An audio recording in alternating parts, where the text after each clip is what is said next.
Fala galera, tudo bem? Mais uma vez, prazerzão estar aqui para a gente dar sequência à nossa aula sobre núcleo celular, falando hoje aqui do ciclo celular, que é um tema super importante para a gente trabalhar na sequência a mitose e a meiose. Joia? É uma aula rapidinha, uma aula curtinha, só mesmo para te apresentar uma fase importantíssima do ciclo celular que precede, ou seja, que vem antes da mitose e que vem antes da meiose, tá? A gente fala que o ciclo de vida de uma célula, ele é dividido em dois momentos, galera. Ele é dividido em um momento chamado de intérfase, que é o que a gente vai se dedicar hoje, ou interfase, tá? Fale do jeito que você preferir. Eu gosto mais de intérfase, apesar de saber que não tem acento, tranquilão? E o momento de divisão celular. Para alguns autores, existe até um terceiro momento. Você teria a intérfase, divisão celular, e o período em que a célula morre, chamado de apoptose ou autólise celular, tá? Mas a gente vai colocar como dois momentos, intérfase e divisão. Essa divisão podendo ser a mitose ou podendo ser a meiose, legal? E por que a intérfase é super importante? Você falou que a gente tem que tirar aqui essa aulinha só para ela. Porque é na intérfase, galera, que nós temos a maior atividade metabólica da célula. É o período mais longo do ciclo de vida da célula. Então aqui a célula faz muita coisa importante, não é um período que pode ser menosprezado. Muitas vezes a gente foca na mitose, foca na meiose e esquece da intérfase. Não se pode esquecer da intérfase.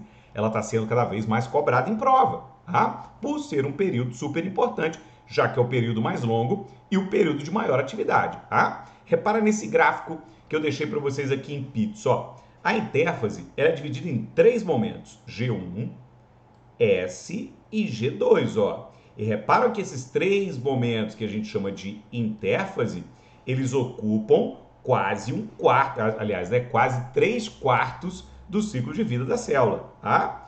Um pequeno período é tirado para a divisão, ó, para a mitose, tá vendo? Então a intérfase é o maior período do ciclo de vida da celulinha e o período com maior atividade metabólica. O núcleo que a gente estudou na última aula foi o núcleo interfásico, ou seja, o núcleo verificado durante a intérfase, né? Então vamos dar uma olhada nessas três fases aí, que é o objetivo da nossa aula de hoje. Então olha só, a intérfase ela é dividida em G1, a palavrinha G ou a letrinha G vem da palavra gap ou intervalo em inglês, só que não caia na pegadinha que algumas questões fazem para você. Coloca assim, olha, em G1 ou intervalo, a célula possui baixa atividade metabólica, já que está em intervalo. Não, não, não, não, não. Espera aí. O G1 e o G2, ó, pode reparar aqui embaixo o G2, que é outro intervalo, eles não são intervalos metabólicos, tá? Não significa que a célula está parada, sem fazer atividade nenhuma. Significa que ela não está se dividindo.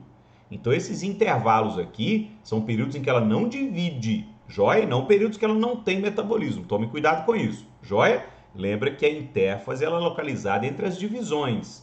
Então, seria um intervalo de divisão e não um intervalo metabólico. Tome cuidado com isso em prova, tá? Então, olha só. Em G1, pelo contrário do que as pegadinhas falam, a célula tem a maior atividade metabólica possível. Aqui a gente tem alta síntese de proteína, a gente tem alta taxa de transcrição ou de formação de RNA. A sua célula, se for uma célula secretora, vai secretar aqui nesse período, tá? Então a gente fala que em G1 a célula, né, ela exerce o papel que ela tem que exercer no seu organismo, joia?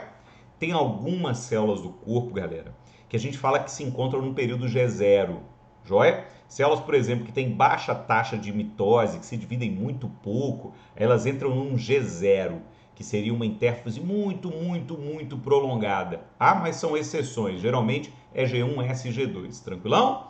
Outro detalhe importante é que durante G1, a quantidade de DNA ela se mantém constante na célula. Igor, por que isso é importante? Isso aqui é importante, galera, porque o segundo período da intérfase, olha só, que é a fase S ou a fase de síntese, ocorre um evento super importante que é a duplicação do DNA. Então, ou seja, durante G1 a quantidade se mantém constante, durante a fase S o DNA duplica. Ou seja, depois da fase S, a minha célula vai passar a ter o dobro de DNA do que ela tinha em G1. Isso porque aqui ocorre a duplicação ou replicação do DNA ou dos cromossomos, joia? A fase S é o período mais importante da intérfase. Igor, por quê? Porque geralmente o que mais cai em prova, tá? E até porque se a célula entrou na fase S, ela deixou bem claro que ela vai dividir. Porque só duplica o DNA de uma célula se ela for passar por mitose ou por meiose, joia? Então, se ela entrou na fase S, ela está dando um sinal claro de que ela vai realizar uma divisão celular. Bacana? Então, olha o que a gente encontra em G2. Ó. Em G2, a gente vai ter uma preparação para divisão. Então, a célula tem um considerável aumento de volume, tá? Porque elas vão precisar se dividir formando duas, então tem que aumentar um pouco o volume, até porque acumula nutrientes, você tem duplicação de organelas, tá? E a gente vai notar que há o dobro de DNA, o dobro de material genético em relação a G1, tá? Logo depois de G2, a gente vai ter as divisões ocorrendo, a mitose ou a meiose. Legal? Então, ó, vamos dar uma olhada no esqueminha para eu te passar um detalhe super importante já ir finalizando a nossa aula. E rapidinho mesmo, só para a gente falar da intérfase. Olha só, quando a gente olha em G1, a gente vai encontrar cromossomos simples. Repara que eu tenho aqui um parzinho de cromossomos homólogos, um verde, o outro roxo, e a gente fala que eles são cromossomos simples. Igor, por quê? Porque repara que cada cromossomo ele é formado por apenas uma cromátide, ó, ou por apenas um filamento, estão vendo? Quando o cromossomo ele está formado por apenas uma cromátide, a gente fala que ele é um cromossomo simples. Então aqui você está vendo um cromossomo simples. Aqui do lado eu tenho outro cromossomo simples. Então repara que em G1 eu tenho cromossomos simples. Isso tem que ficar bem claro para você, tá? Agora, passou pela fase S, onde ocorre a duplicação. Olha o que a gente vai ter em G2. Repara lá embaixo, ó. Nota que a quantidade de DNA que eu tenho em G2 é o dobro da quantidade de DNA que eu tenho em G1, beleza? Então, o que eu tenho em G1, aliás, desculpa, né? O que eu tenho aqui embaixo em G2 é o dobro do que eu tenho em G1.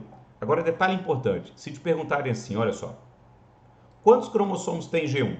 Você vai responder 2. E se te perguntarem quantos cromossomos tem em G2? Você vai responder 2 também. Igor, mas não pode ser, Igor. Duplicou, eu sei, galera.